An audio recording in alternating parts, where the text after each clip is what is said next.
నాకు చాక్లెట్ కొనివా? నాకు బిస్కెట్. నాకు స్వీట్.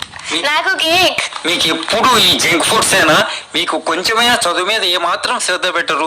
ఎప్పుడు తిండి తిండి అంటూ ఉంటారు మీరు. తిండి అనగానే ముందుకు వస్తారు, విద్య నేర్చుకోవడానికి మాత్రం ముందుకు రారు. అన్నం అంటే తెలుసుకోండి, ఆహారం. ఆహారం తిండి చొరవే కానీ చదువు చొరవ లేదు మీకు. చొరవ అంటే ముందుకు రావడం, అక్షరం అంటే చదువు.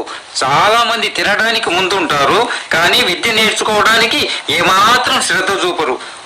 మీకు తెలుసా, బకాసురుడు, కుంభకర్ణుడు వంటి వారు తిండి పేరు చెప్పగానే పరిగెత్తుకుని నిద్ర నుంచి మేల్కొని ముందుకు వస్తారు. అర్జునుడు చూడండి, గాంధీవం ధరించి చదువు అనగానే అన్నం కూడా మానుకొని ద్రోణాచార్యుని దగ్గర విద్య అభ్యసించాడు. శరీరానికి తిండి ప్రధానమే కానీ అధికమైన తిండి తినరాదు. తిండి ఎంత ప్రధానమో విద్య కూడా అంతే ప్రధానం. అతిగా తినడం వల్ల సోమరులవుతారు అమ్మాయిలు. బుద్ధి మందగిస్తుంది. అతిగా చదవడం వల్ల విజ్ఞానవంతులవుతారు. ప్రపంచంలో పేరు ప్రఖ్యాతులు సంపాదించుకుంటారు. మరణించిన తర్వాత కూడా జీవించే ఉంటారు.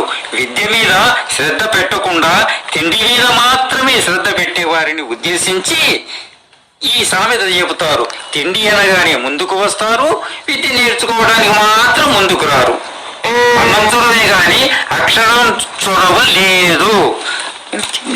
చదువులెల్లా చక్కగా చదివి నేటి పిల్లలమే రేపటి భావి భారత పౌరులమై దేశ ప్రతిష్టను ఉన్నత శిఖరాలలో నిలుపుతాం.